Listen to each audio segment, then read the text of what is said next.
Ladies and gentlemen, I have been putting off this video for quite a while. We've got an absolute banger ready for us today. A critique of Hoyoverse's Endgame content by Axe. And boy, oh boy, this bad boy is about 40 minutes long. And I think it's going to dive into the depths of all of the issues that we've seen marinating and blowing up over the past 9 months. Because boy, oh boy, has the power creep, HP inflation, dog shit mechanics, all of that has come to an absolute head ever since Wuthering Waves has released. I don't know what has influenced Hoyoverse across like the past year to just start like instituting all of these pay-to-win mechanics across all of their games, literally every single one. And I'm excited to see what the thoughts are from Axe over here. So let's just go ahead and get right on into it. When you're playing any gacha game, there are many ways that a company can try to retain your attention. If you're a more casual player, you might enjoy coming back every patch for the new story content and seeing the lore develop. If your game is an open world, maybe you'll spend time collecting chests and completing puzzles. Yep. Maybe you want to log in and just look at the pretty characters. But Good B-roll. things like these don't last forever, and eventually you're going to reach a point where you may feel like there's nothing to do. And that's where endgame content comes in. Endgame content is something that is crucial for maintaining player retention, as well as giving your players an avenue to put their investments, whether that be time, luck, or money, to the test in a more challenging environment. Endgame is literally the only thing that you can have left to do in these games. Once you complete the story, once you complete the exploration, all of that stuff. There is nothing until the next patch for you to actually do. And so the thing is, people saying that like endgame isn't that important, people say that like, oh, endgame is like optional. Sure, if you just don't play the game that much and you don't actually like playing the game that much. And so this is the thing, endgame and like issues with endgame and all of that are extremely important for the players that are playing the game the most. But before we can go into the endgame modes themselves, we need to establish what endgame actually is. Endgame content is used as a tool to give players a reason to continue playing the game and feel like their investments are worth it. Typically, the formula consists of a mode resetting every so often, with constraints of either a timer or another formal limit between you and the max rewards. The intent is to create something that you will keep coming back to every patch, and I would say that everything we're going to talk about today technically does accomplish that. But does that mean it's good endgame? Well, sit back and get comfortable, because this is going to be a long one. Starting off with Genshin Impact, for the longest time it only had one form of endgame content, that being the Spiral Abyss. The concept of Spiral Abyss is very simple. You bring in 2 teams of 4 and fight a predetermined list of enemies. Each abyss has a set Abyssal Moon Blessing, as well as a buff on the specific floor. You can select one of 3 additional buffs per chamber, and then you try to beat the floor in under 3 minutes. Yeah, everything it's saying here checks out. Yeah, it's been 5 years of this, hasn't it? And the formula has been used for nearly 5 years, but it not really feeling like true endgame would become a common piece of criticism. Back in the early days of Sumeru, a GameSpot article with Hoyoverse dropped regarding the future of Genshin Impact, and in this article, we got a deeper insight on the thought process behind their idea of endgame content. When asked if we would get more endgame content similar to Spiral Abyss, Hoyoverse responded by saying, "The Spiral Abyss is one of the most effective ways for players to test out their party composition and combat strength. If we design another type of permanent endgame that is similar to the Spiral Abyss, it might end up creating excessive anxiety for our players. This is one of the most poorly aged comments, I think, in the history of gacha gaming. I think that this interview and that this statement needs to be clowned on until, like, the world actually ends. For one simple reason. Because every single endgame mode that they proceeded to add after making this statement has been some of the most anxiety-inducing, poorly balanced pieces of garbage ever created. Like, I implore you to think about every endgame in every gacha game and compare it to Imaginarium Theater and Stygian Onslaught, and you let me know which one is inducing more anxiety. It's going to be the Genshin Impact game modes. Not everyone's interested in Musgrief. Just like the Genius Invocation TCG that was unveiled in the special program for version 3.2, we are also working on designing more interesting gameplay in the future. As an open world game, Genshin Impact has a natural compatibility with various types of gameplay, which gives us confidence in the long-term operation. Now this says that they did It gets worse when you read out the whole interview. not plan to develop any endgame similar to Abyss, but it doesn't necessarily mean any endgame. After this interview dropped, there are many people expressing their disappointment over what was said, as they wanted harder content, and the phrase excessive anxiety became a running joke for years. Genshin's focus has always seemingly been on exploration and the story, so meaningful endgame content didn't seem like a priority, but that doesn't mean that it shouldn't exist. I've seen people say that Genshin Impact doesn't add significant endgame because it's a casual game, and this is such an odd take to me given the fact that Genshin's combat system has been heavily praised over the years. Endgame by nature is not made for everyone. It's for people who want to tackle the hardest content the game has to offer. Someone shouldn't be able to walk up with the team that they got 2 weeks ago and clear the content. It's supposed to be a more long-term goal. Once you finish what the game has to offer, you really aren't left with much besides waiting for the modes to reset. It's true, right? And that's where I think a lot of people are getting the arguments with endgame very conflated.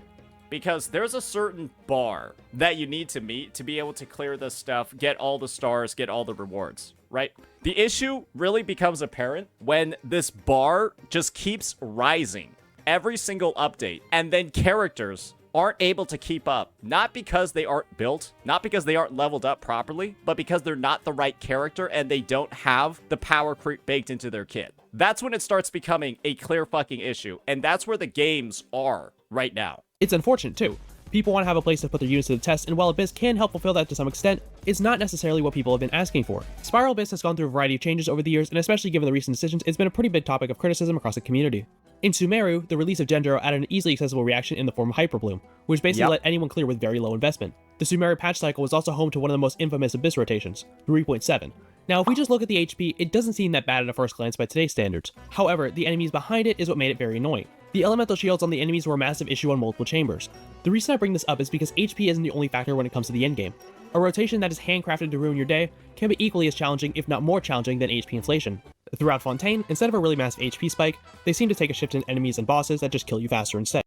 I don't think a lot of people, and Axe brings up an amazing point over here, I don't think a lot of people really read into just how toxic and cancerous Genshin Shield mechanic actually is. It's literally like, imagine Wuthering Waves, and you have a boss where it's just, unless you use arrow damage, unless you use an arrow damage dealer, this boss will not take any damage at all. And so, unless you have a Gion or Cartithia, you're not clearing this floor. People that play Genshin Impact and people that play Genshin's endgame, they're saying that this is okay.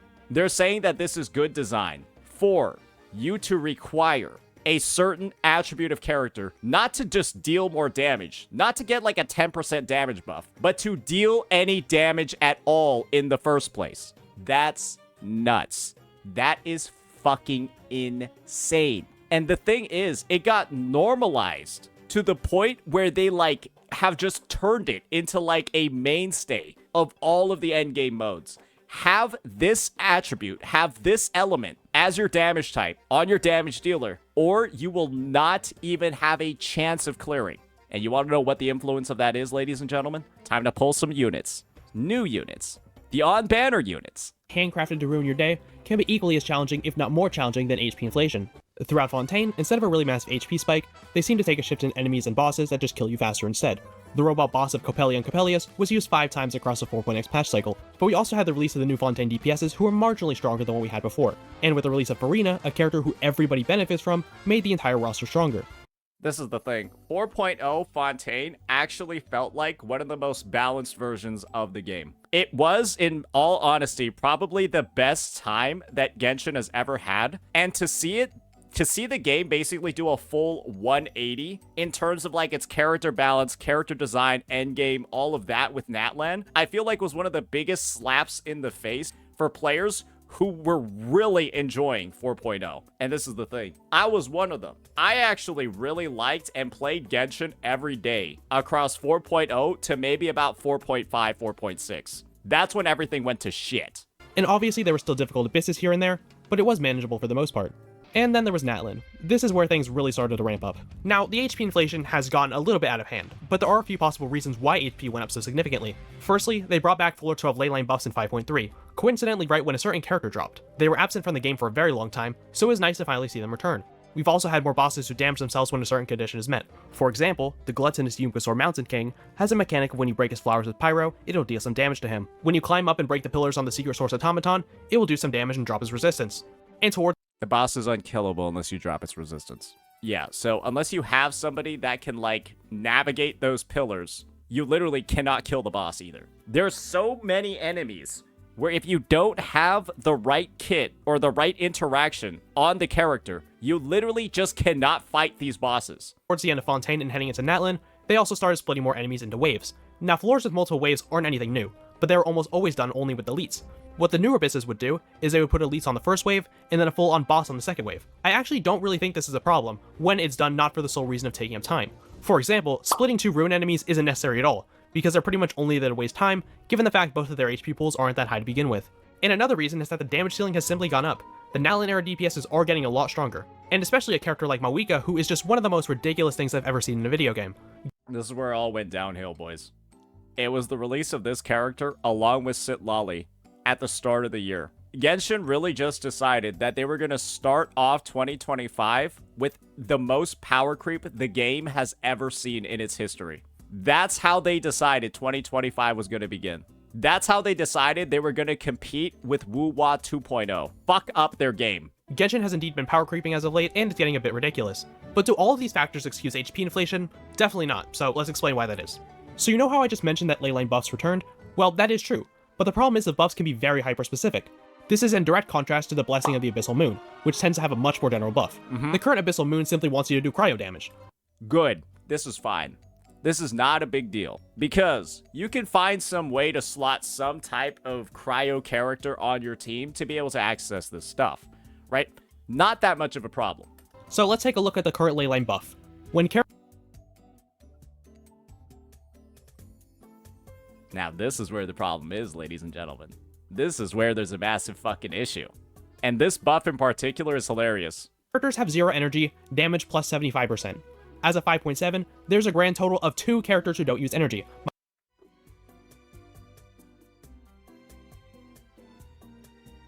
Two characters on the roster. Awiga and Skirk. They are the only 2 units in all of Genshin Impact who can fully utilize this buff. I don't really have a massive issue with shilling per se, but I have an issue when other characters are completely locked out of using the shield mechanics. Like I just mentioned, the Abyssal Moon buffs are very universal and actually a nice addition. And while I know these buffs are supposed to be smaller, they really should not be this niche. To fix this, they can simply loosen the buffs a bit, or they can give us the option to choose a buff. For example, maybe before you start an Abyss floor, you can pick between an HP buff, a buff to certain reactions, and then a buff to 0 energy. These are very minor things, but still do help you out regardless of who you own. The endgame is basically balanced around whether or not you're able to use these buffs. If you are able to use those buffs that were just shown, that 75% 0 energy damage or that 75% cryo normal attack damage, then you'll clear at a normal time. But if you don't, you're not getting even close to 3 stars. Unlike the buffs to 0 energy. When it comes to the actual bosses themselves, they are Oh, but wait, there's one guy who uploaded a 4-star playthrough where they've been grinding their Jingcho, their Bennett, their Zhang Ling, and their fucking Sucrose for the past 5 years, and they have perfect 10 out of 10 rolls on every single one of their pieces. And they uploaded one video where they got a perfect, right on the dot, 7-minute clear after 300 retries. And people are gonna link that to you and then say, look, one guy did it with 4-star units. Clearly, everything that we're talking about in terms of power creep doesn't exist. Getting pretty damn tanky. For example, in 5.x, the Yumkasaur had a little under 3 million HP, but now it's up to over 5 million HP. And as somebody who does have pretty high investment characters for the most part, even I'm starting to feel my runs taking longer. Now, that's not me saying I struggle, I don't. But it's definitely getting to the point where the endgame is becoming more and more frustrating to clear, especially without the newer characters. One of the common proposed solutions is to simply add more mechanics, and that is a good idea, and they have, but they all feel slow, stally, or just not super engaging. So they have added new mechanics, it's just if you don't have the on-banner character, you can't do the mechanic. So that was like literally a monkey's paw curls moment, where it's like, yes, you got what you asked for, but the only way to interact with it is to go spend money. Something like breaking the Nightsoul Shield, or climbing the pillars on the Secret Source Automaton. And I'm sorry, if you need a guide to climb a rock in Genshin Impact, then I feel like you've lost the plot. And you know, I hate saying this shit over and over again, but a lot of these issues stem from Natlin. I'm glad somebody else said it. If you need a guide to climb a rock in Genshin Impact, there needs to be a video that you watch to climb a rock. The devs fucked up. And I really want to like this region, because this could actually be really cool and innovative if it was done well, but instead it's just not that. I think the problem is Genshin Impact struggles to find a middle ground on things. I think that HP increasing is needed to some degree, but it needs to be balanced out with more accessible, unique mechanics. We know Genshin is capable of making unique combat quirks, new boss mechanics are featured very often in events, and even on local legends. Did you know that there was a local legend in Natlin that you're able to parry? I didn't even know this until I did research for this video. Small things like that can deepen the combat experience, but Genshin just fails to acknowledge it. There are so many ways they could have made these mechanics not diseased. There are so many ways that they could have made it so that more characters could access these mechanics that they're talking about. Make it like a fucking hit counter for a certain type of, for a combination of elements. Make it so that just simply using any type of reaction breaks something down. And so you're looking for like high applicators, right? Or having like one person on your team that can just apply one element. But instead, they've decided to like tailor these mechanics in such a way where they're now adding dumb shit like this cryo boss that like, unless you're able to apply cryo at a massive pace, the boss will just start spinning and kill you. Like, you guys know that boss that I'm talking about, right? That cryo mech enemy that, like, it needs to absorb cryo from your attacks to bring the meter down. Otherwise, it just one-shots you. You need a cryo main DPS to be able to clear that. And if you don't have a cryo main DPS, you literally do not apply enough cryo to be able to clear it. It's shit like that that's in the game where you're just like, yes, the mechanic is there, but the mechanic, once used, effectively turns the boss into a training dummy. And if you don't use it, the boss is impossible. That's not difficulty. That's just pay to win. It's just fucking pay to win. It's not an actual boss. And you know what? I think I have the actual video for what I'm talking about over here with how much this shit gets fucking trivialized. I got a video of it over here. Just look at this. Look at what happens when you're able to apply enough cryo. Bro just sits there and doesn't do anything. Is this the type of mechanic that you want in the game? Where, hey, you pulled the on-banner character, and so now the boss will literally not do anything.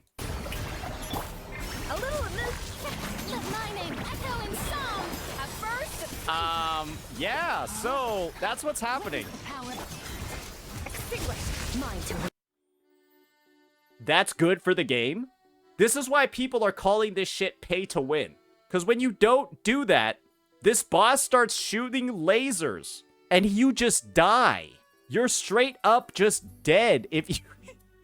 I think there's a clip of it, right? I think there's a clip of it where I don't use Skirk. Check this out, guys. This is what happens when you don't bring cryo against that boss. Me too. All right. Surely we'll optimize it so that we can run in right as his mode ends. Right?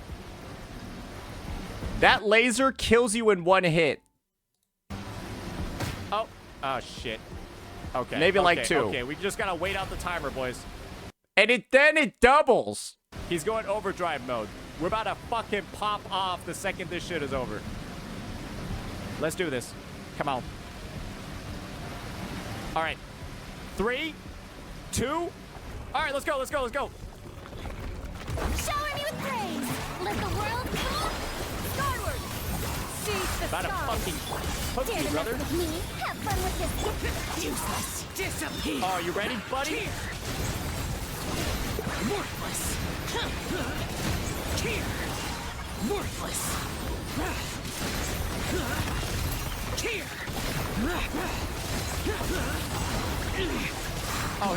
Here.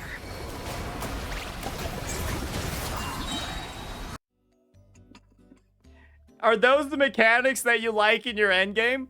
Is that good for the game, guys? When this is what you go against, when you don't have the mechanics ready to go, compare that to what we saw before where the boss is literally doing nothing. Wait, I think I have it in here. I think I have the comparison in here. I do. Here's what it looks like. If you just happen to not have the right unit for this game mode, you might as well actually just go fuck yourself. I feel like it is legitimately ridiculous. Oh, I could probably just get a better clear time here. I'm probably just gonna one-rotate this hoe. Mine to wield. I'm about to one-rotate this hoe. Oh, let's check it out.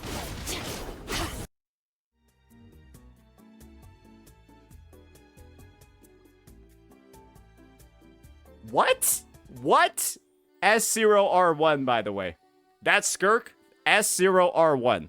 That Zhao, also S0R1. The Zhao probably has a better build, but who cares? It's the right unit. So yeah, that's what I'm talking about when it comes to mechanics. Now, are they going to change anything? Probably not. They want to sell those banners, and those shield buffs and gimmicks absolutely do make them money. I don't really see this mode changing much, and this is why. It has been, for the longest time, a solid way to test out your characters. It was not too difficult and gave pretty good rewards, and given how bad the pull count is recently, having that is ever more important. For the That was 57 pulls. truly hard content, it seems like this is going to be relegated to the new endgame mode that we're going to talk about later. So we were stuck with only Spiral Abyss for a while, until a little over a year ago where we got the release of the Imaginarium Theater. This mode ended up replacing Spiral Abyss on the 2-week rotation, so expectations for this mode were high. And I've got to say, in all honesty, it's the biggest piece of dog shit. Assuming the Truer words were never said. hardest difficulty, to even start you pick at least 22 characters over level 70 and up to 26, with 6 trial characters and 1 that you can borrow from a friend. But there's a catch. You can only select characters from 3 different elements, and the only characters you can pick who do not match those elements are a handful of special guest stars. While I think it does help incentivize late game players to not only own a wide variety of characters but to also build them completely, this still causes a couple of issues. First, some elements are simply stronger than others. Hydro is pretty much universally agreed upon to be the best element in the game, but it lacks very many accessible options, let alone good ones. Some elements like Dendro and Geo just have less characters. Your experience here will greatly vary depending on if you have enough characters and decent ones of the specific element or not. And this greatly impacts characters with limited team options. A character like Chevrolet wants to be played with Pyro and Electro teammates because she's an overload character. If for whatever reason you fail to meet that requirement, then she just loses all her value. You wanna know what's the most fun? It's when Dendro is in Imaginarium Theater, and you get some retarded combination like Dendro, Geo, and Cryo. I swear to God, they've done that before, where it's Dendro, Geo, and Cryo, and you're just like, what do I even do with this? Like, I can't even use the elemental system that is like the only thing that you can do to interact with combat in this game. And I have Dendro, Cryo, Geo. There's no way. Play around bus for the cards? How about they just give me combinations of reactions that aren't fucking dead in the water? How about I don't go ahead and educate myself on this one reaction that doesn't exist in the actual gameplay and that I'm only experiencing once a month? Oh yeah, I should have to go figure out an entirely new mechanic that is only going to be in one game mode that's going to come by once every 5 months and go craft teams around that. What the fuck? No, that's stupid. And this will become a bigger issue with the release of Skirk, who always needs to be played on a freeze team. The inflexibility of certain units can cause massive issues, especially because you are required to run 4 characters on a team. Yep. And it also really decentivizes vertical investment. Now granted, Genshin is easy enough to the point where vertical investment isn't needed on most characters, but if you do have a few that you hyper-invest into, you're going to have a more annoying run. And if the element of your hyper-invested unit doesn't match this rotation's elements, then you're just shit out of luck. As for the actual gameplay, you select different random buffs to make a team, but you only get 2 Vigor points per character, meaning you can use each character twice before you can't anymore. I don't necessarily think this is a bad thing, but it feels a bit weird when doing the easiest stage and the hardest stage both cost the same amount of points. And it feels especially stupid when you essentially don't have, like, the right teammates available to, like, fill up the 4-slot team. And so you just end up putting in a character that you don't use, and that, like, they'll just be inactive over here because you need to fill out a 4-slot team. I actually think the concept of this mode is pretty good. A mode where you can take all the characters you build over time and put them to the test. It's supposed to make you think and adapt, but it still feels very contradictory to what Genshin Impact actually is. The whole point of Genshin Impact is to build teams and create reactions, but this mode is mashing 4 units with decent no synergy together and praying that you can clear it. To improve this mode, we can do a few things. I think what needs the biggest overhaul is a Vigor stamina system. What I would recommend is something that Wuthering Waves does. Now, this isn't supposed to be comparing waves at all, but I very much like the way the stamina is handled when it comes to the endgame. The way it works is the higher difficulty, the more points it costs. For example, the lowest cost a stage can have is just 1 being the easiest, and you work your way up to 5 being the hardest. There's actual thought put into when you need to use what character, and you need to think more strategically on character placement. True. Removing the requirement to run 4 characters might also be a way to help this, but I'm not sure if they would actually do this since it's clear that they want to push for more 14 gameplay. This endgame has a ton of restrictions, and I don't necessarily think restrictions are inherently a bad thing, but when it's restriction on top of restriction on top of restriction, it just doesn't feel good. What they could maybe do is give you a chance to pick units outside of the elemental check. Now they do have the special guest stars, which is something, but they're only a select few. If they wanted to, they can make it so you're able to pick a few characters outside of the elemental check, regardless of who you own. But then they wouldn't be able to show the unbanner character that way. That way you have a little bit of flexibility, instead of being entirely locked to those few units. For those units, they can maybe be a little bit more limited, but having some form of variety would easily make this mode not feel entirely like simply meeting some sort of quota of not having enough units from certain elements. This is the thing. They should have already fixed this shit by now. They should have already fixed the fuck out of the Imaginarium Theater. And the thing is, clearly, it's meant to just be a gigantic pain in the fucking ass unless you're gonna pull the units of the patch. I think that's just what it's designed to be. An absolute fucking nightmare unless you're willing to drop $800 for the characters. And I've always felt like this mode has next to no replayability. Now you could argue that Spiral Abyss doesn't either because there are no rewards, but at least in that mode you can go in there and try out a bunch of different teams to relative success. That's not the case with this mode. Maybe what they can do is add some sort of tower mode alongside it, where you pick the elements you need and then the stages get increasingly harder. Ain't nobody gonna play that shit. That shit is so boring. For the Vigor system, add a cooldown between the number of stages you need to complete until you can use your characters again. I really hope this mode does get ironed out more over time, because it still really just feels like a chore. I'm somebody who does the endgame all the time, but sometimes I don't even bother with this mode because it's simply not enjoyable. You wanna know what they added to this game mode, though, to force people to start playing it if they want to keep up with the meta? They've added the ingredients for the custom relic selector to this game mode. Or sorry, the custom artifact selector. You know the one where you can, like, craft a goblet with, like, double crit on it? Yeah. They basically added the materials to that to Imaginarium Theater. And so you better start getting ready to play it, buddy. Otherwise, you're not going to be getting your custom goblets. So I've actually been writing this video for quite a bit, and while I was writing it, Genshin actually released a brand new endgame mode known Get this shit off my screen. as Stygian Onslaught. This is mostly just the first impressions, and I'm sure a lot of the criticisms will be addressed in the future. No, they won't. So to give a basic rundown of this mode, instead of This video was released before the second Stygian Onslaught reset, where they literally made everything worse. They released the Stygian Onslaught reset, and everything is worse. 2 teams like Spiral Abyss, you now need 3 teams. You are able to get the stages done in co-op, however you cannot obtain rewards after difficulty 5 in co-op. Now this mode is very hard, which I do love. I actually felt challenged, which I haven't felt for a while. I did have fun trying a bunch of different teams and seeing how well they would do. Then you found out none of the teams work unless they have the on-banner units on them. I would say that difficulty 5 or Fearless mode is if Spiral Abyss had a 13th floor, so it is pretty hard. One of the massive upsides is that you're able to farm artifacts more efficiently and you get bonuses for the first 10 days or so, which I actually think is a very good thing. It gives you an incentive to play the mode and get more artifact drops. The current rotation has 3 bosses, and there are some new mechanics which I do like. For example, the Hydrotolpa has a shield that you need to break. The quality and effectiveness of these mechanics can be called into question though. I am glad they actually changed the bosses a bit, but they are still pretty specific. You are not able to run Hydro, the best element in the game, against 2 out of the 3 chambers, which cuts down a lot of your pretty good team options. And this also means that a very popular and powerful DPS such as Nuvolette is rendered pretty bad in this mode. The bosses are very tailored toward new units. Characters like Mawika, Kinich, and Skirk will shred this mode with little effort. Yep. But the most frustrating part of this mode is that you start with 0 energy. This means that you end up spending 15 to 20 seconds dancing around the boss trying to get your energy back. Or you just play Skirk and Mavuika because they don't have energy. Elemental bursts are important for about 90% of the roster. Starting with full energy should be the standard. The HP on these bosses makes Honkai Star look like Clown College. They are higher than Spiral Abyss, and the bosses do a lot more damage. The HP difference between difficulty 5 and difficulty 6 is also quite large by comparison. If we take difficulty 4 to difficulty 5, the difference is only about 2 million HP. But if we take difficulty 5 versus difficulty 6, the HP doubles. Let's take the Overseer device as an example. Let's assume you're playing just a clear, so you have a 2-minute timer. This is the guy that you can't kill unless you bring Cryo, by the way. In difficulty 5, it has 7.6 million HP. If we divide that by 120 seconds, you would get 63k DPS. In difficulty 6, the HP goes up to 14 million. And if we divide that by 120, we get 124k DPS, which is significantly higher than difficulty 5. And that assumes you are DPSing down the entire time, which will very likely not be the case because of the way certain boss mechanics work. Now this is the whale floor, so I can understand it to an extent, but when the idea of a hard mode can be blown up in like 2 seconds, it feels a bit strange. I think what Genshin was trying to go for was something similar to the holograms from Wuthering Waves, but the reason why those succeed and this doesn't is because the timer is not what you're fighting, it's the enemy itself. That's why things like the timer feel very bad in this mode. And we also need to talk about the elephant in the room, difficulty 6, and the rewards. The artifact reroll feathers are very limited, and the weapon skins actually look very nice. I actually think it's funny that there's a Hydro Claymore skin, but there's no Hydro Claymore character. You need to beat the hardest difficulty in order to receive the 4-star skin.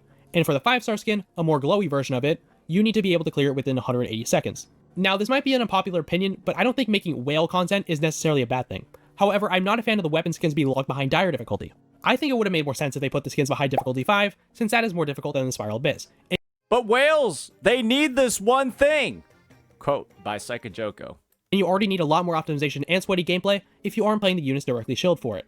And to add insult to injury, the skins aren't even permanent. They will be taken away from you on the next Stygian rotation. To be honest, And you want to know what you need? So this is the amazing part about the Stygian Onslaught reset, is that Stygian Onslaught, basically the meta surrounding that game, is that they're going to rotate it out with more pay-to-win bosses.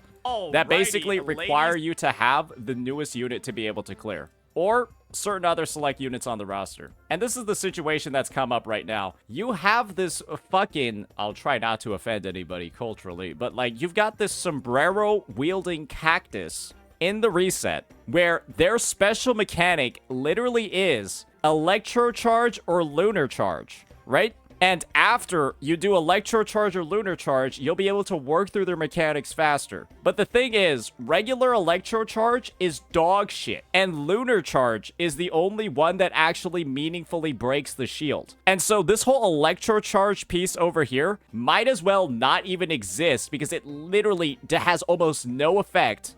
While Lunar Charge, oh, it fucks that shit up. And guess who has Lunar Charge, ladies and... Oh, here we go. This is who has Lunar Charged. The person that is currently on banner. And so this is kind of like the thing. It's that if you're in the situation where you've already cleared the endgame mode and we've gotten the skin, to be able to get the skin in the next reset, well, guess what? You're going to have to pull this character. But remember, this is dire mode, right? The mode that requires 120k DPS.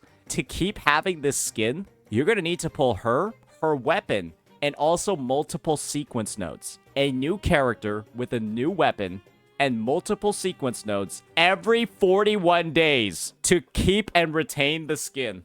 Because you know you're going to need dupes, you know you're going to need the character's weapon, and you know you need the new character too. And every single reset, they're going to have some fucked up enemy that only the new character is going to be able to beat. So yeah, a C6 character every 41 days.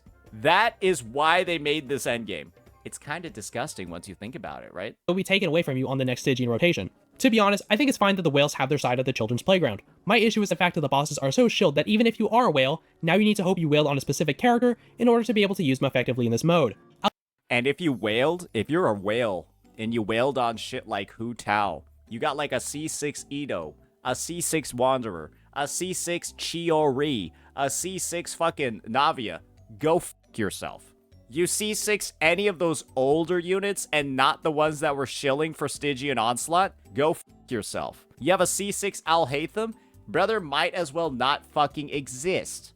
Because what they've also done is they've greatly like fucking juiced up the strength of constellations on all of the newer units. And so, to reach that 124k DPS, right, you gotta make sure you're not just C6ing units, ladies and gentlemen. You're C6ing only the new Natlan and Nod Cry units, okay?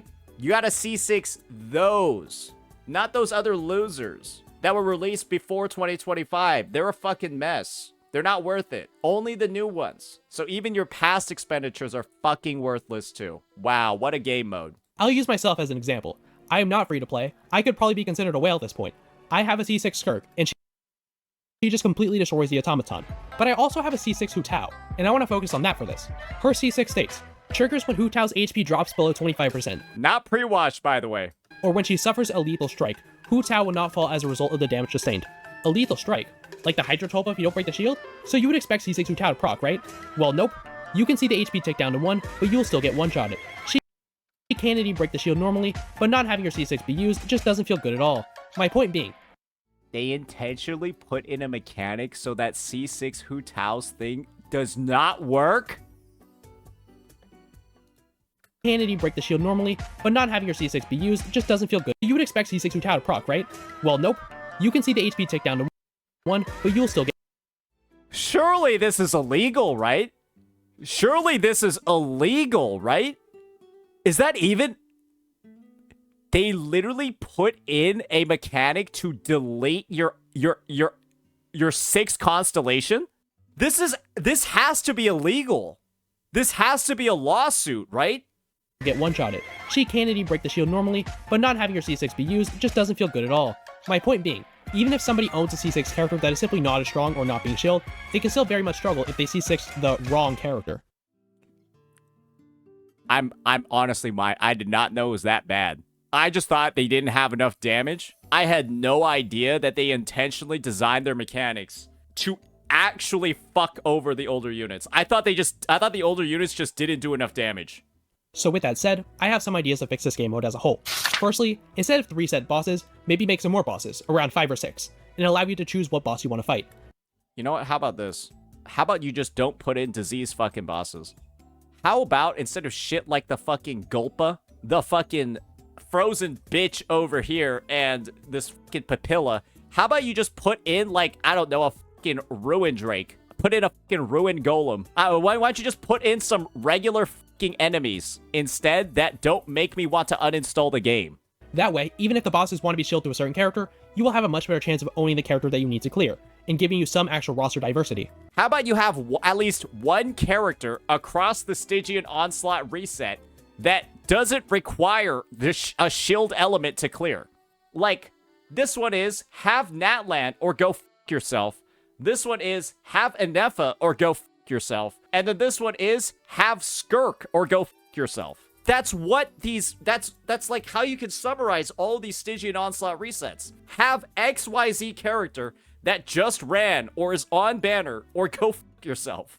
For the timer, I would extend it but maybe reduce healing or shielding over time, so you can't simply just stand there and take damage. I think that's fair. Healing, reduce healing and shielding, or make the boss do more damage as time goes on. Yes, basically put in Woo-Wah hologram mechanics, where you actually have buffs in Woo-Wah, where your character and the boss you're fighting against in the hologram both get a damage buff as time goes on. What they could also do is add something where after a certain amount of time, the boss will do a lot more damage. We actually have something very similar to this in Honkai Star Rail Simulated Universe called Berserk Mode, where after a certain amount of cycles pass, the boss will deal a lot more damage to you. That way, you still have the pressure of clearing fast before the boss can kill you. As for the weapon skins, I don't really see why they aren't permanent. It should be held as a sort of trophy saying that you earned this, but instead it's yanked away from you at the next rotation. They could have— It's so that they can sell more C6 units. That's the only reason. Because if they made this permanent, then somebody would only have to C6 a unit one time and then have the skin forever. But if they make it on a time duration, because of the mechanic we just talked about, right? Where it's going to be the new character every single time, they can guarantee some piggy boy, some piggy whale is going to C6 every new character that comes out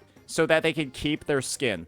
I guarantee that's the only reason why it's designed this way. Could have simply let them be permanent.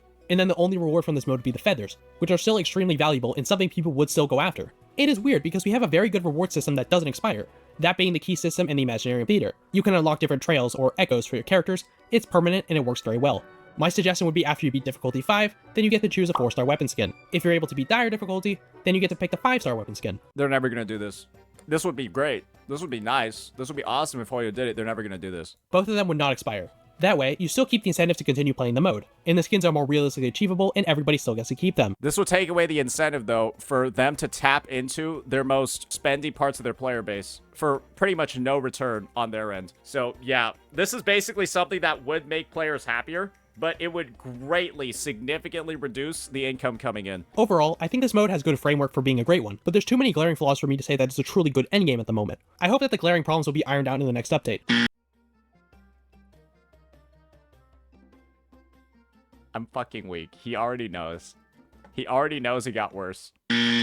But given how Genshin and good changes barely go together right now, I don't know how long it's going to take to get stuff done. Guys, if there was like an over-under, right, on Hoyoverse fucking up and not fixing something, if you voted that they will actually fix it, you would give like $1 on a bet and get like $99 in return. However, if you're betting on Hoyo not fixing something that has massive fucking problems, it's gonna be like 0 to 1. Like, straight up, you'll put in $1, and if you win the bet, you'll get 1 cent. Now, before we continue on, I want to take a brief moment to ask you to subscribe. This was definitely a longer video that took countless hours to make, so if you like what you see, please consider liking and subscribing because Oh, too late. it really does help me out a lot. But anyways, let's get back to the video.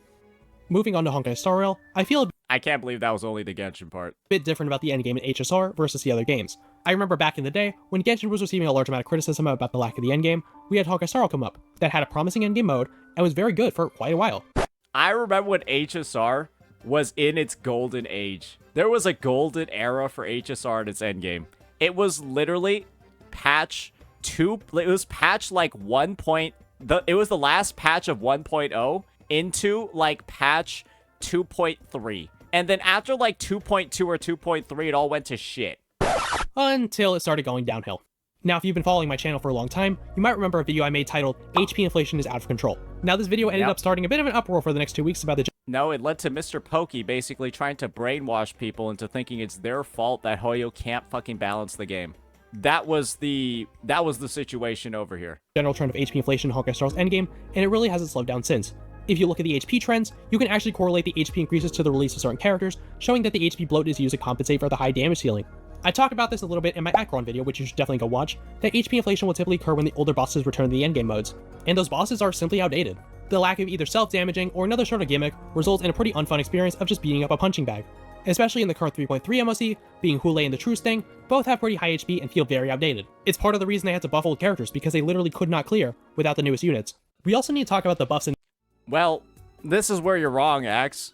they still can't clear without the newest units, because they decided to, in their buffs, do things like change Jing Liu to HP scaling so that you have to pull Tribby and you have to pull Hyacinth to make her work properly. So this is the thing. These buffs weren't given so that players would feel better. These buffs were handed out so that players would feel pressure to pull the newest units. That's it. It's just to make more money. Because otherwise, they would have kept Jing Liu as a damage scaler and not require you to get new fucking support units for her to work properly. That's pretty much it. We also need to talk about the buffs in the endgame. Now, it's clear that the endgame modes are basically always tailored to new characters, which in of itself is not necessarily a bad thing. The problem I have is when buffs are very, very limited, and don't let other characters take advantage of them. As an example, let's take the Memory of Chaos in 3.1. This is my take on buffs. Fully built teams and units should be able to clear a stage without the buffs. But if you have the buffs, you should, in some sort of way, kind of steamroll it a little bit. That should be how endgame modes are balanced. So that, A, you're still able to complete it without interacting with the buff at all. But if you do interact with the buff, you're either A, able to clear it with very low investment, which you're probably going to have if you just pulled a new character. So you should be able to use that new character in the endgame, even if their build isn't fully complete, because they're able to leverage the buffs. Or B, you have a fully built endgame character, fully built new banner character, and then they steamroll the endgame. That should really be it. It shouldn't be at the point where you're like almost on the edge of clearing with a fully built new character with the buff, and then it's impossible without the buff. The current state of HSR's endgame is, this shit is impossible without the buff. This MOC had a buff to max HP. Okay, well, how many HP scaling DPSs did we have? 2. When an ally consumed HP, they would also restore some HP. So how many characters can drain HP? Well, out of the entire roster, we really didn't have that many. Only 2 of these characters directly scale off of HP. There was also a lesser known strategy of synergizing Jiggly's HP drain with the buff in order to easily play Sustainless. But other than that, the buff really doesn't help anybody else. I'm not a fan of these buffs being so hyper specific. And speaking of the turbulence, the damage is laughably terrible. I'm sure if you threw a snowball at the enemy, it would do more damage. For the actual bosses themselves, it's a very mixed bag. We have some very good boss designs where you're required to interact with a certain boss gimmick in order to do well. For example, a boss like Aventurine, while being a more annoying boss, does indeed force you to actually deal with the dice. We have bosses like Hule, who I can acknowledge has good design despite me not being the biggest fan of his MOC variant. Pretty often, we'll have bosses that are made to directly prop up a character. Allowing a character to excel in a certain boss is not a new concept, but it has gotten increasingly more noticeable. Let's run through some of the enemies and the characters they're associated with. Dill and Jing Liu, True Sting, Argenti, Memory Zone Meme, Black Swan, Aventurine Boss, Acheron, Soda Monkey, Aventurine, Past Present in the Eternal Show, Firefly, Hule, Yunli and Fei Xiao, Banana Research Group, Rappa, Flame Reaver, the Herda, sort of? And the main one I wanted to talk about was Pollux and Castorus. Pollux and Castorus is the most cancerous thing I've ever seen. I guarantee you, Pollux is going to show up in HSR's version of Stygian Onslaught. HSR is going to be coming out with like a Stygian Onslaught tier mode that only unlocks after you complete all the other endgames. I guarantee you, Pollux is going to be one of the featured bosses on there because you could just go in with the team, you'll 5-cycle Pollux, sweating your ass off, and then you'll take a Castorus team into Pollux, press auto, and then actually 0-cycle it. It's such a joke how this fucking enemy is designed so that it just falls over and literally just dies, does nothing if you have Castorus on your team. This is the most chilled boss we've ever had in the game. If you wanted to clear this fight fast in 0 to 1 cycle, Castorus made that an absolute joke. I watch these clears and I can't help but want to laugh at how absurdly tailored this boss is. I think the design of this fight is actually pretty cool. While being harder to 0-cycle for anyone not named Castorus, it is a pretty easy fight as long as you bring a healer. The bosses in the past were indeed chilled to an extent, but the reason why it wasn't felt as hard is because the damage floor and ceiling were significantly lower than what they are now. In a turn-based game, emphasis needs to be placed much more on your enemies because your characters at a base can only do so much. And I feel that especially in 3.x, the increasingly more aggressive boss designs towards new units has made the game feel less fun. And when bosses return to the endgame modes, they might have good designs, but when few characters can interact meaningfully with a boss, then does it even matter? So why did all this happen? I mean, the end result, guys, is that you just end up in a situation where, once again, to enjoy the end game and not make you feel like you're fucking failing miserably, you gotta pull all the newest fucking units. And the thing with HSR is that it's just like, guys, they like cycle out the teams like crazy. One thing that I can actually not hate Genshin too much about is that there's longevity at the very minimum when it comes to their supports, right? Characters like Farina were released really fucking long ago, and Farina's still being used, right? She's still the best in slot on many teams, so on and so forth, right? In HSR, they come out with a new DPS, support, and then like second support duo, like every fucking 3 months. There's a new combination. And, like, it's a new, like, what is it? Fucking Ceredra and Phynon? Okay, well, if you don't have them combined, go fuck yourself, right? And it's like Sparkle and Archer? Okay, well, finally, Sparkle's getting her 1 DPS that she can work with. It's like Hyacinth and Tribby and then any HP scaler? What happened to Robin? What happened to Ron May? Oh, God. Right? Like, what happened to those units?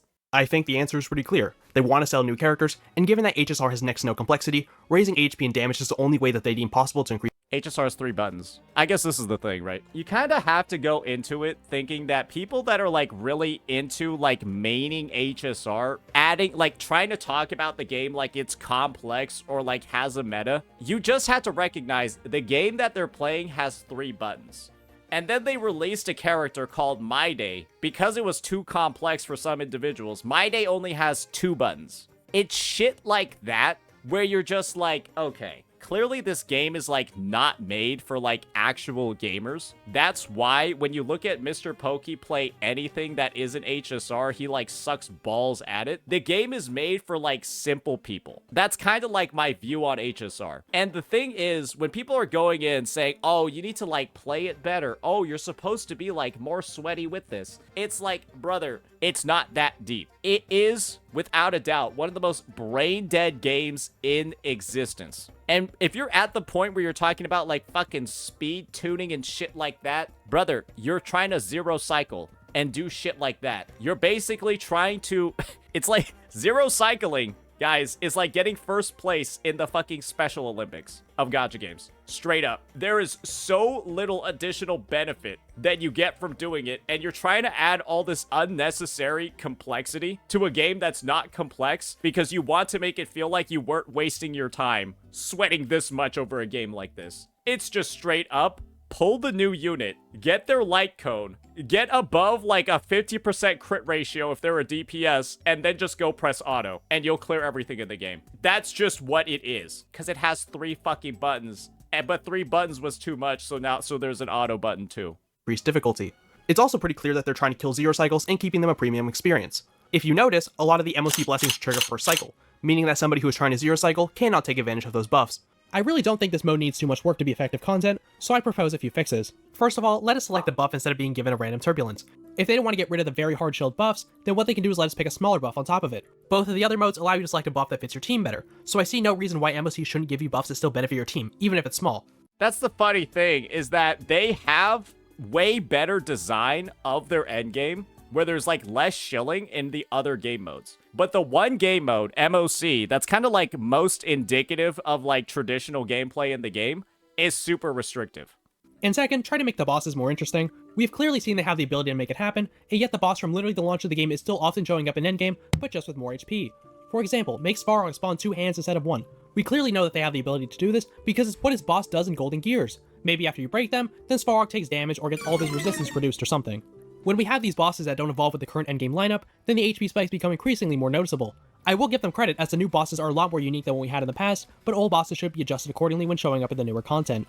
I think that their issue with the bosses is the same as Genshin Impact. If you have the newest character, the boss is an absolute joke and basically doesn't do anything. Once again, it's like the same exact thing as like going against like the Frozen boss that we just talked about in Genshin, and then it literally does nothing when you apply enough cryo. Much like how Pollux just falls over and does nothing if you have Casterus on your team. I think that's just horrifying, awful fucking design, where it's like the stage is just a pain in the fucking ass. You have the new unit, and then the stage is the easiest thing you've ever done. That kind of like polarization, it's so on the nose predatory that it's just, there's no way to rationalize it. And anyone that supports that is immediately a shill. We also have 2 other game modes, Pure Fiction and Apocalyptic Shadow. Starting off with Pure Fiction, I've noticed that people's perception of this mode is entirely dependent on whether or not they own the Herda, who just completely destroys that mode with zero effort. And somebody like myself who does not own the Herda, it feels a lot worse. I really do like how you can choose the buffs you want in order to better suit your team. and we have been getting more DPSs who are very solid AoE as well, who do good in this game mode. After it got a large rework in version 2.7, I actually don't think there's anything fundamentally wrong with this mode, other than the fact that the buffs can sometimes be incredibly inconsistent. Sometimes they're good, sometimes they're bad, and sometimes they're for DOT. I think this is the thing. I feel like most people, they don't even play Pure Fiction or Apocalyptic Shadow. I'm not gonna lie. I don't play any, like, the only game modes that I've actually played are, like, MOC. Because it's just, like, these ones, Pure Fiction and Apocalyptic Shadow have always felt, like, autoable and, like, completable. I feel like these aren't even, like, a true endgame mode. Because of, like, how it's, like, stuff changes so often, it feels like an event, if I'm frankly being honest. Because it'll be like an endgame mode, and then the buff will come in, and it's like a completely different experience from the last Pure Fiction that you played. There's almost no consistency in like Pure Fiction or Apocalyptic Shadow. It legitimately, from what I've played, it feels like I'm playing like a unique event mode. And it's because of like this grit shit, where it just does a completely unique different thing. So it's like MOC just feels more consistent every time. This shit feels like I'm getting like a power up and then like fucking summoning like meteors or some shit. Or like a lantern's gonna explode. I guess to me,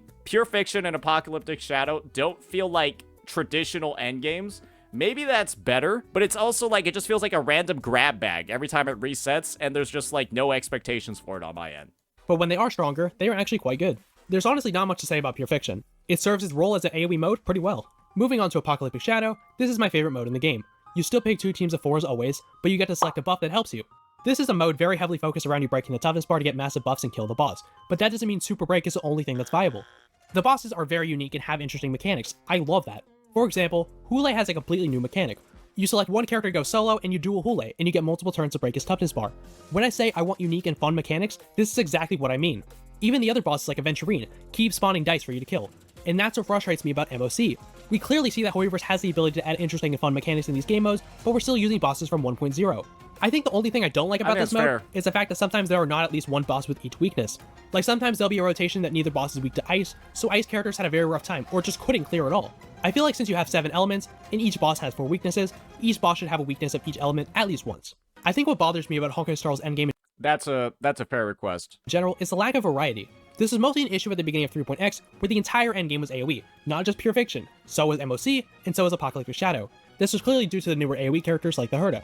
And especially what bothers me about that is that 2 of the characters rerunning in 3.0 were single target DPSs in an AoE format across the board. So if you wanted to pull them or play them, then you might have had a bit of an annoying time trying to do so. It's because I think Hoyoverse doesn't care about reruns anymore.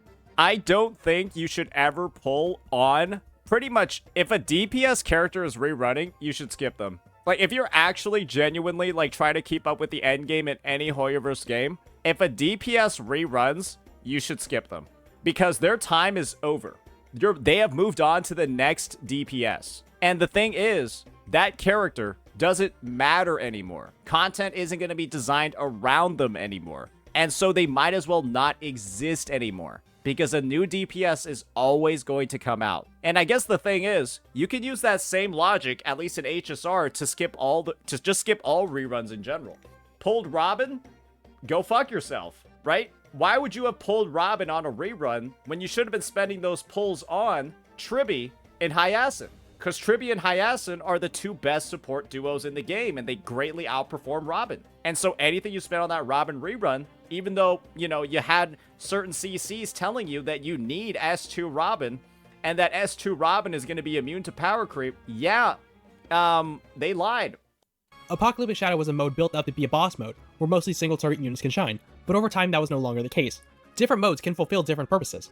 They don't all need to be glorified Pure Fiction. It's good to have some variety. And especially with more recent characters such as Archer, who is free, now more than ever it's important to have areas where AoE characters can shine, single target characters can shine, and blast characters can shine. And I'm glad that more recently, it seems like they've been doing a better job with this.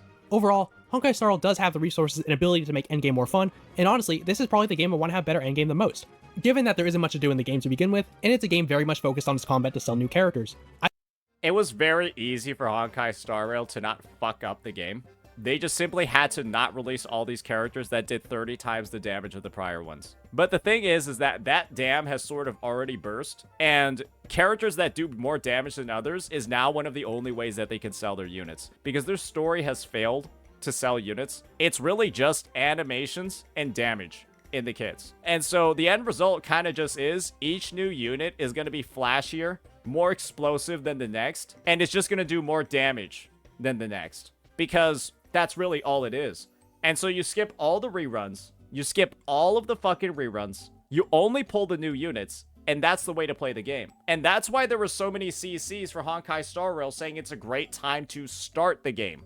It's a great time to start playing it. Because the only players that are getting fucked over here is much like Genshin Impact's player base. Those that wanted to play the game a lot, those that were its biggest fans, are the ones that are suffering the most. Because they have the most wasted expenditures on their account. They're the people that are gonna have a Argenti. They're the people that are gonna have Don Hung Il. These are the people that are gonna have Ron Mei, Luocha. These useless fucking units, because they've been power crept to fucking shit, and all of the new stuff is the only viable stuff that's in the game. And so if you're a new player that hasn't spent anything yet, that has all that exploration jades ready to go, you'll be able to just pull all the newest stuff and have all the highest power. No problem at all. And you don't have to worry about the baggage of all those useless units on your fucking account. Yeah. That's why it's good for new players, bad for veteran ones. I think that this should have the best endgame out of all the Hoyoverse games. Okay, so while I was finishing up editing this video, a new game mode was announced called Anomaly Arbitration. This mode actually sounds very interesting. In order to unlock this mode, you need to complete Memory of Chaos, Pure Fiction, and Apocalyptic Shadow with max stars, so it's clear that this will be a very endgame mode. For the first 3 floors, you will need 3 separate teams, and then on the final stage, you only need 1 team and can use whatever you want. In this mode, you'll have the chance to get leveling materials, limited time avatar frame, and even some cosmetics. We don't know what these cosmetics are going to be, but I think the most likely answer is character skins, because trust me, if we have to grind this mode and the reward is a pom-pom skin, I don't think many people would be thrilled. I hope that the HSR devs took notes of game modes like Stygian Onslaught and are working to make a fun and engaging game mode. No, they're not. They're just gonna put Pollux on there and make Pollux invincible if you don't have Casterus. Believe me, this game mode is launching when Casterus reruns, and the boss is going to be Pollux. And he's going to be impossible unless you pull her and use her. I will put money on it. I will put fucking dollary dues on. Does anyone want to take me up on this bet? I've got a crisp Benjamin that I am willing to put on the line for that. Who's willing to bet against me? I am betting that HSR, when that new endgame mode debuts, Casterus' rerun banner will be live for it, and the boss, featured boss, will be Pollux. The 3 teams have been highly requested over time and could make for a very interesting experience. I have faith that this can be a great game mode, but we're just gonna have to wait and see. And finally, we have Zenless Zone Zero. Now let me preface by saying this is the game I play the least by far. I don't think the game is bad at all. Oh boy, we're getting into ZZZ. Don't worry. Even if Axe isn't the ZZZ expert, I am. Some of the characters actually look very nice, but if I wanted to look at them, I would just go on Pixiv. What actually keeps me coming back to the game is the endgame content. I did not expect the Astro Gunnar game to have the best endgame content out of the 3 games, but here we are. Shio defense is very similar to Spiral Abyss or Memory of Chaos, but I actually enjoyed it a decent bit more than that. Now granted, maybe I'm too Miyabi-pilled, but I find this kind of fun, especially because a lot of the bosses feel unique compared to the others. And I mean that gameplay-wise and not visual-wise, because I don't want to fight Ethereal number 72. Now there has been a lot of conversation around HP inflation, and how that can become a large issue for the game, and I'm inclined to agree.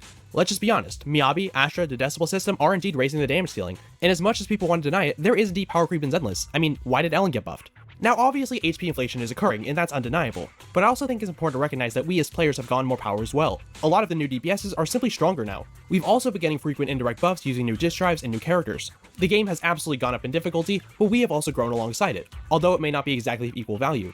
I'm glad that he's looking at both sides of the equation over here. I think this conversation is a little bit more nuanced than people make it out to be. In Zenless, you have 2 main routes in order to clear content effectively. The first one is pulling the newer characters and clearing very easily. If you were to pull one of the very strong units like Miyabi or Astra Yao, they will take what was initially a harder stage and make it significantly easier because they are simply that strong. The other option is to take more time into building up your current roster and try to get away with playing better or higher investment. In a game like Zenless, which is a pretty skill-intensive game, you can make up for having bad units by playing better or taking advantages of things like enemy weaknesses or stage buffs. Just because HP inflation occurs does not mean you can't clear with the older roster. Yeah, and this is where the argument comes in of, well, I can go in with my 4-star team that I've been grinding rotations for since I was born. I spent about 7,000 stamina just on their disk drives. And look, I've got perfect pieces on every unit, and I was able to clear with 2 seconds left on the timer for an S rank. And so, clearly, there's not an issue with HP inflation, guys. Look, I was able to clear. And you'll just hear that argument over and over, but this is the unfortunate thing. You can apply the same logic and reasoning to all of the other endgame modes acts that we just talked about. We can apply that same logic to Genshin Impact and the Spiral Abyss and Imaginarium Theater. We can apply that same logic to MOC, right? Hey, wasn't there that one video of the guy with the S0 Sela, right? The E0 Sela, zero cycling, because they like were practicing for like 20,000 resets and have a top 0% build. And unfortunately, right, that's the narrative that has really taken a foothold in the ZZZ community. They've decided to make these one-off clears the norm. And that's why I think this issue seems nuanced, is that the game is undeniably going down the same exact path as HSR, same exact path as Genshin Impact, but there's nobody playing the game right now except for its biggest fans and biggest elitists. So there isn't like the normal crowd of individuals calling out how the new endgame feels like shit. You only have people that are desperate to defend it because they're huge fans of the fucking game. There's not really like a normal ZZZ player left. Inversely, just because you can clear the old roster does not mean HP inflation isn't occurring. I hope that the devs are taking HP into consideration when designing their endgame, because we've seen what it ends up doing to both of the other Hoyo games. Yep. I do agree that HP rising is needed to some degree when you still need to meaningfully engage with the game. True. But to the degree that it's risen in ZZZ, absolutely not. Things like stage buffs, boss design, the time limit, and the current state of power should all be factors put in order to make a good mode. Back when Zenless first came out, the game was way too freaking easy, so they had to make it harder. However, I believe the community, alongside calculating how much milk Nicole can produce, should be having the conversation about the HP trajectory, because if they don't, we know exactly how this is going to go. It's the early stages.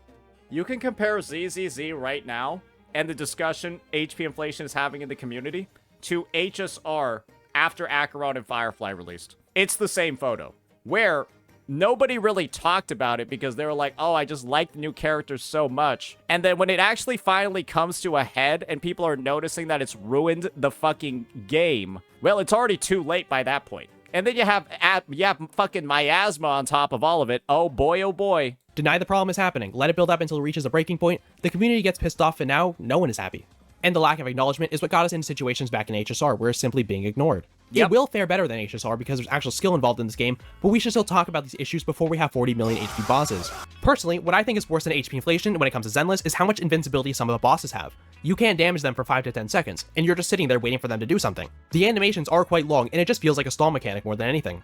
Just having a boss ability where they do a certain thing is not a problem. You wanna know what the best part is? They added a new deadly assault boss that literally will start the first time you ever introduced to the fucking mechanic. It like takes up 80% of your screen and then tells you how the mechanic is working while it's happening in front of you. Like straight up, like I remember from my VOD replay of 2.1, when the boss shows up, it just fills up your entire fucking screen. So you gotta like read what the mechanic does as like lightning is coming down to strike you. I don't know who designed it. They're stupid. Many games that have done that before, and it's handled pretty well for the most part. But when you put a timer on top of it, then that's where it doesn't feel that great. If they're gonna make bosses like that, they should not have invincibility windows that are that long. And while we're talking about endgame, I think I might as well talk about the Miasma shield. So, to end the whole point on the iframe thing, yeah, ZZZ has the most untelegraphed, random fucking use of iframes that are like multiple seconds long that I've ever seen. Like straight up, sometimes you'll just like whiff an ultimate that looked like it was 100% going to land, and then the boss just decides to like pull out an iframe move right after you cast it. Its HP bar disappears, and then your ultimate is just gone. That happens so frequently with like no actual tell, because the animations in that game aren't particularly clear, right? Especially with all the fucking noise and the special effects going on in the background. Brother. This was a large controversy back when 2.0 dropped, with content creators talking about it, and then smaller Zenless channels making videos on those content creators. I'm not gonna lie, this looks really bad. In retrospect, this looks terrible. Content creators talking about it, and then smaller Zenless channels making videos on those content creators. First, I need to explain the way the Miasma shield works. At a certain point in the fight, a boss will gain a Miasma shield and take less damage. You need to use dodge counters, defensive assists, or your ultimates. Once you break the shield, it does damage to the boss as well as giving you some energy back. Nobody can ignore Miasma. The reason a character like Yishuan can deal with it better is because being a rupture agent lets her ignore defense. So I'll just say my piece on it now. I'm kind of mixed on it. It's very similar to the Night Soul shield from Genshin. It has absolutely made the shield Yishuan because she ignores defense, but other characters can still deal with it pretty well. Yes, everybody can break it, but then one character on the roster breaks it while dealing more damage. It's a fucking shield mechanic. I think that if you're still saying it's not a clearly shield mechanic, your brain is broken. I think it's good that that is the case because it's more interactive, and while having an easier solution available in Yixuan, you don't need her in order to clear. I think it's a good thing to add more direct mechanics that force you to actually tackle the boss head on, although sometimes it can feel a little bit stally. However, I am also a bit cautious of this precedent because we've seen how more tailored mechanics have ended up in the past games, but if it Yes, the mechanic is everybody has to fight a second HP bar. One person deals way more damage to that second HP bar, and then everybody else does it. Like, people are here acting like Miasma's not a star. There are some people currently trying to spread the narrative that Miasma is a DPS increase. They're like, oh, by the way, because you regenerate your decibels and your energy after breaking Miasma, it's actually a DPS increase. This is how the narrative in the ZZZ community has started to spread. They're beginning to say that because you get energy back after breaking the shield, it's actually a DPS increase. If it's a more temporary thing, then it shouldn't be a massive deal. But I will say, there should be more restrictions when it comes to these mechanics. For example, I don't really think it should trigger more than one time in a fight. A fight that you can feel this in is Miasma Jane. She has one phase of Miasma around a minute into the fight. Not a super big deal, pretty manageable. But she also gets a second phase of Miasma around the 220 mark, and if you take that long, then it's not going to feel that great. If this is just a temporary thing to show off Yixuan or something, then I am willing to let it slide. Does it make or break the game for me? No. But I can't say with 100% certainty that I like where this is going. It pops again at 220. And if Miasmic Jane's shield pops a second time, you're done. Your clear's over. You are not going to be able to get a 3-star clear. And so, you not only have to break one Miasma shield, the boss has to die within 2 minutes and 19 seconds. And so all this does is just fuck over people who were barely going to get an S rank. Because believe me, if your S rank clear is contingent on the last 10 seconds of a run, you are barely getting it. You're scraping. And all this is doing, again, is fucking over the people that were barely able to clear in the first place. It's like designed to just be a slap in the face. Because guess who isn't struggling and has no problem reaching the 220? The people with the characters that were designed for the stage. It's just, brother.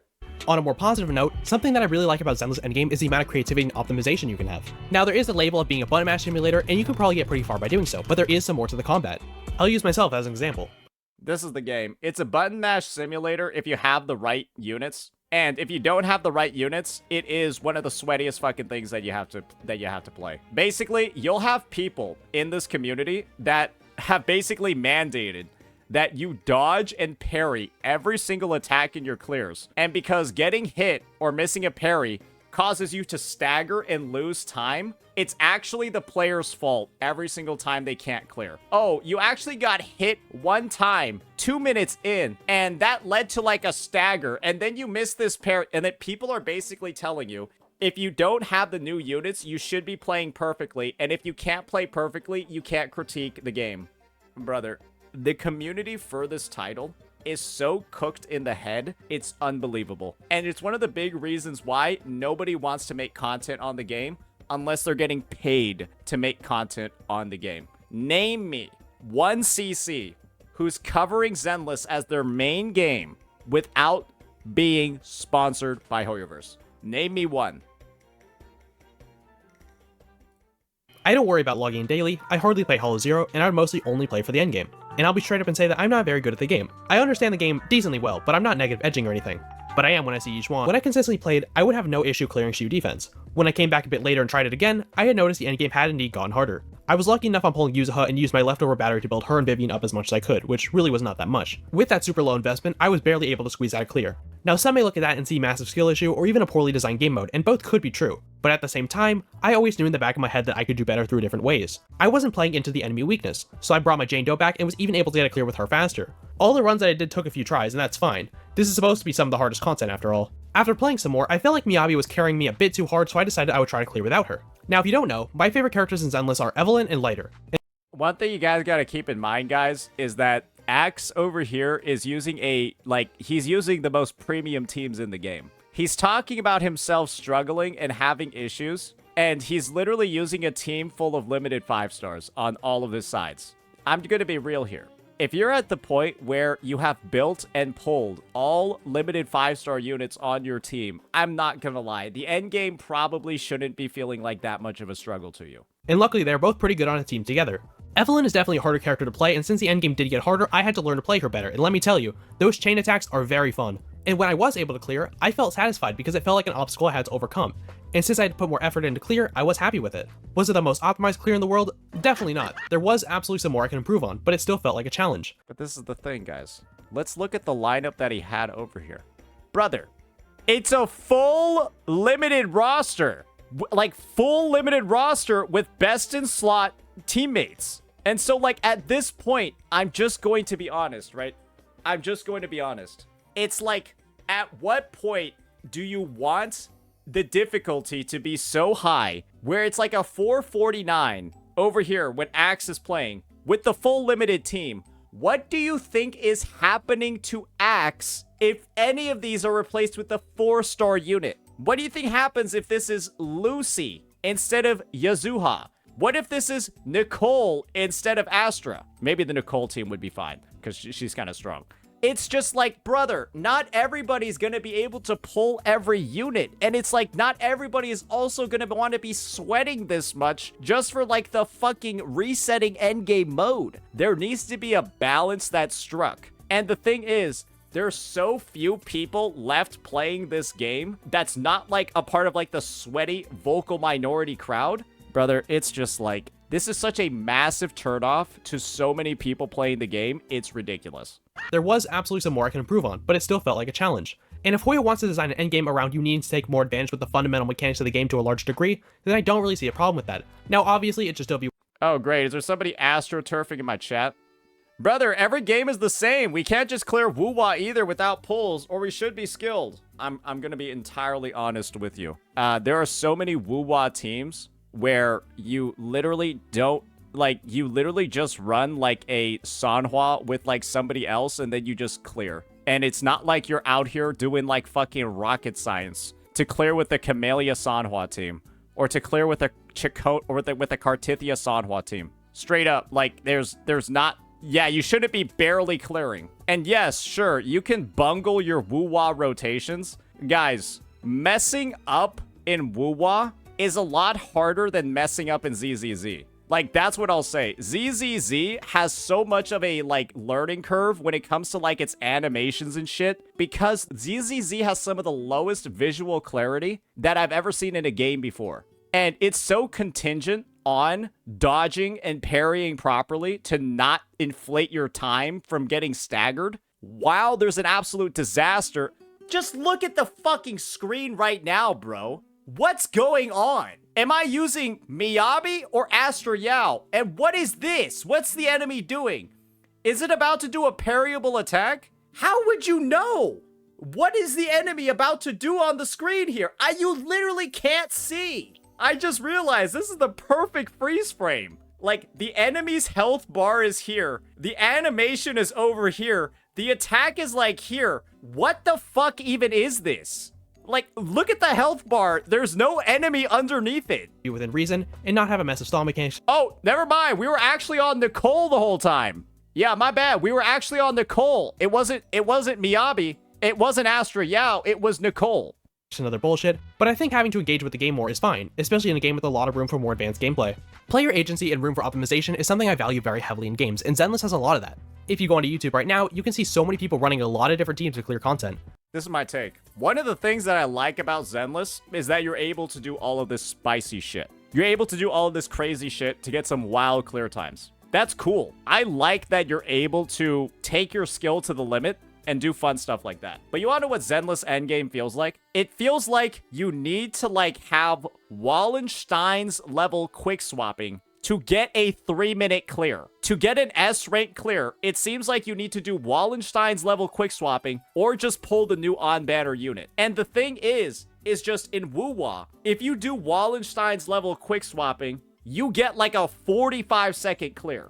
If you play normally, you get like a 1-minute 15 1-minute clear. In ZZZ, you play normally and you get like a 2-minute 45 3-minute clear. You play sweaty, assuming you're not using the on-banner characters, and then you just get like a fucking you just get like a barely passable one. And so the goal should be, how about you just don't require this much of a mechanical investment to get an S rank, and then when somebody goes super sweaty, then they just get a 1 minute clear in Shiyu. Why is that not possible? Why is that not the bar that's being set? If you play super sweaty and play super well, you get a 1 minute 30-second clear. And if you play normally, you get a 2 minute 20-second clear. 2 minute 30-second clear. But where's the challenge then? The challenge is in you deciding to clear as fast as possible versus you finding some joy out of simply restricting rewards out of other individuals who don't play the game like a job like you. Because that's why most people prefer other endgame modes, because it's like you guys seem to have a chip on your shoulder because you can get the rewards, when the chip on your shoulder should be that you're getting good times. But you've decided to make a stand and say, I just don't want other people to get the rewards. Because you can clearly have your cake and eat it too.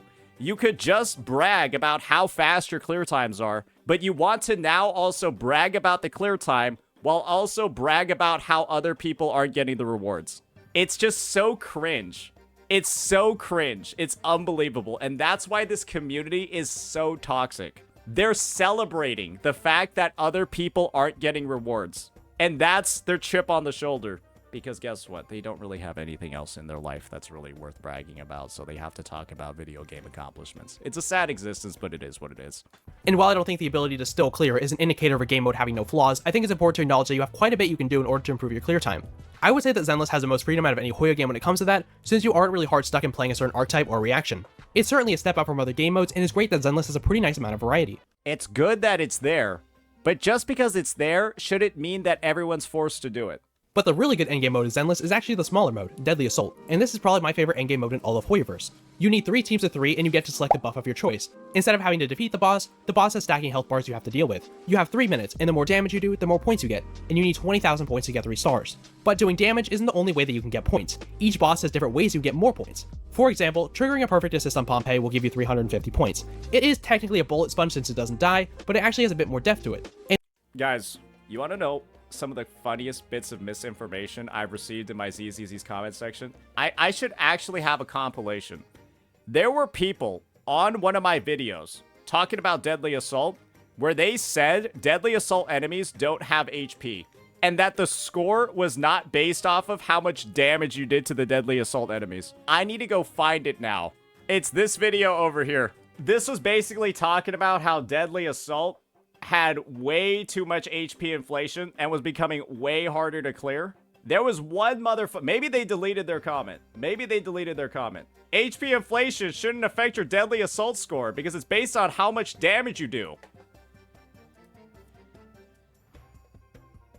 You can clearly see, right? That's the type of stuff that I'll be continually getting.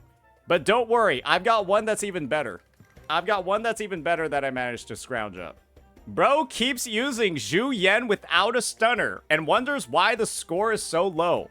I was using a Zhu Yen, Aster Yao, and Nicole team, which is considered the best Zhu Yen team because of how the buffs and the defense shred work together. And you still had people, because they don't know how to play the game, but they just want to blindly defend it, going around in my comments section saying that I'm a retard for running the exact team that, like, the ZZZ theory crafters are telling you is the best in the game. So, yeah.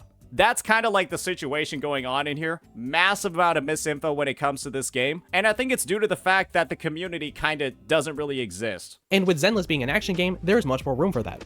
If you want to get the max polychrome reward, you only need to get 6 out of 9 stars, so max clearing 2 bosses. So if there's a boss you aren't equipped to deal with, or you just don't want to fight, then you don't have to.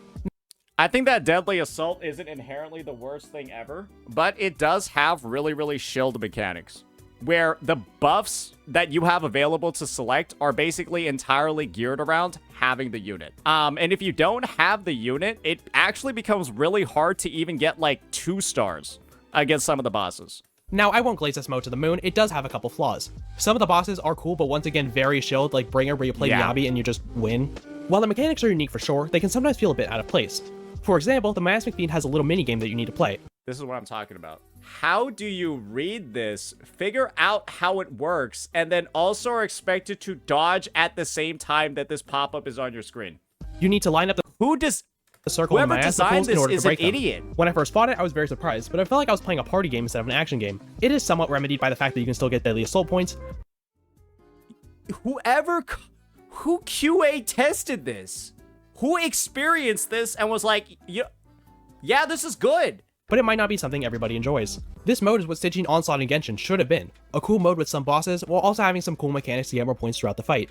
I'm not even the biggest Zenless guy. I only play this game for the plot, but I still log in and play the endgame because I just really enjoy it. It's obvious not perfect, but I think the other Hoyo games should learn from Zenless. And on top of all this, Zenless actually has a faster reset time for their endgame compared to the other Hoyo games. Instead of on a 2-week rotation or twice a month, it actually alternates weekly between Shiyu Defense and Deadly Assault. Now the rewards are significantly lower on Deadly Assault compared to Shiyu Defense, so I'm not sure if any of the scheduling on the endgame in the other games would change, besides maybe Stygian Onslaught. Both modes have pretty good replayability as well. You have a good amount of creativity with teams and such, especially inside of Shiyu Defense, since the power creep is not that big of a problem yet. I'm still very cautious of this game because we know what happens the second another Hoyo game comes out, but if they continue to have enjoyable content, then I actually think I would consider playing this game a lot more often. I think the thing is, the future of ZZZ is, it's a little bit rocky. They're kind of like going back and forth in terms of like the story design, the character design, all of that. And when it comes to the end game, I think that they've had a couple of good steps and they've had a couple of missteps. And I think that the next couple of updates for the game are really going to put a kind of like, are going to really define what the future of it is. I feel like it's going to have another relaunch though, probably in 2.4. I also want to talk about the general perception towards endgame content. From what I've seen, the general consensus is that it's an optional mode that is made to be some of the hardest content, and that's true to an extent. But it is also clear that they want you to try these modes. Every patch, a certain amount of currency is allocated to resetting endgame modes. If we take 5.7's poll count, it estimates 57 polls.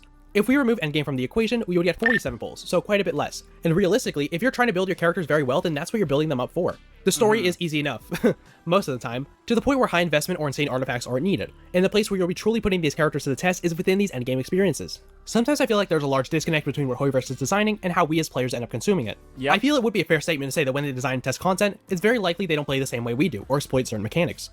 They have every single character. That led to the popular belief back in 3.0 of Honkai Star Rail that the devs were not playing their own game.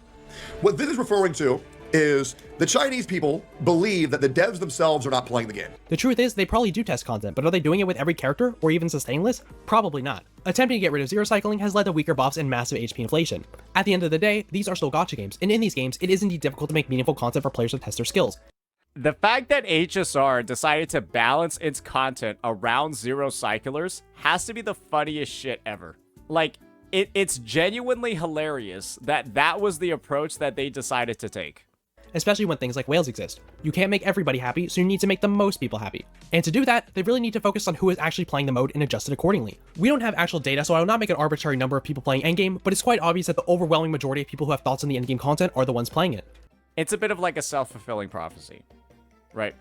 Because the harder you make an endgame, the more that it's only going to be hardcore or whale individuals play the endgame. And then you look at the data and you say, wow, the endgame, only whales and hardcore people are playing it. Let's keep balancing it around whales and hardcore players. But the thing is, the fact that you're balancing it around whales and hardcore players is the reason for why it's only whales and hardcore players playing it. And so you just like end up in a situation where it's like, it just keeps fueling itself and you only end up with whales and hardcore players. That's kind of just that's how the relationship works. And so once you start with one really predatory whaley update, it literally just only gets worse because you'll look at the data and be like, oh, free-to-plays aren't playing this anymore. I guess they're just not interested.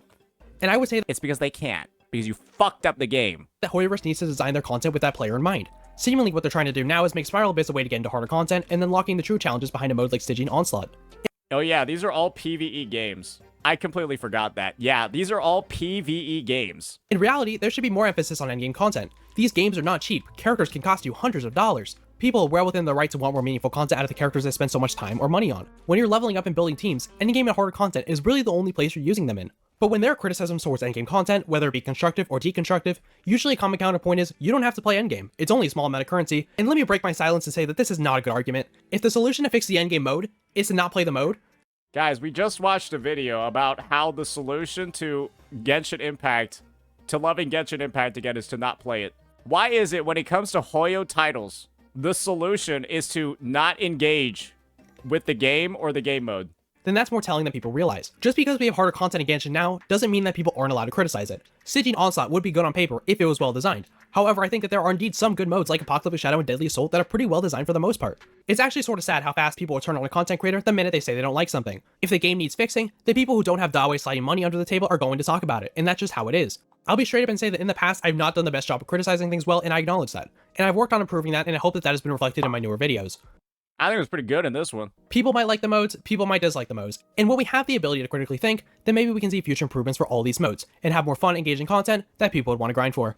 Unfortunately, though, people are too busy shilling. People are too busy defending. People are too busy saying dumb shit. And I think it's just a phenomenon, right? I think it's just a phenomenon that we're going to have across all of the Hoyo titles for, like, the near future. It's just these games are going to continue to degrade. They're going to continue to not make actual meaningful changes. You can even see over here, this is one of the most fair videos and fair breakdowns I've ever seen. This is one of the fairest things that I've seen in terms of, like, an analysis, and it still already has 128 downvotes, right? And I guess the thing is that there's no real appeasing of this community when it comes to criticism. There's always going to be, like, those bad eggs. They're always going to pull out outlier examples, all of this stuff. And it's just, at this point, right, I think a lot of people have given up. I think a lot of people don't care anymore, right? And the thing is, once all these people stop caring, then it's just going to be full steam ahead on all the bullshit that nobody likes. And, well, if that's the future that you want, go for it. I don't think anybody playing Wuthering Waves particularly cares too much, because they'll just, I mean, let's be honest here, they'll just go play the better game. So yeah, that'll be that, ladies and gentlemen. What a great way to end a Hoyoverse video. I'll see you all next time. Peace.